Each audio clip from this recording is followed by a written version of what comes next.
വാതിലിൽ വന്നെത്തി നോക്കിയ വസന്ത പഞ്ചമി പെണ്ണിൻ വളകിലുക്കം കേട്ടു കോരിത്തരിച്ചു നിന്നു, തെന്നൽ തരിച്ചു നിന്നു.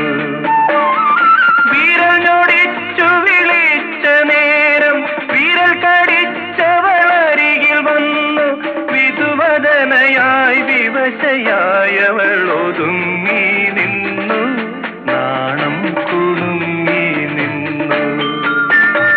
വാഗപ്പൂമരം ചൂടും വാരിളം പൂങ്കുലയ്ക്കുള്ളിൽ വാടകയ്ക്കൊരു മുറി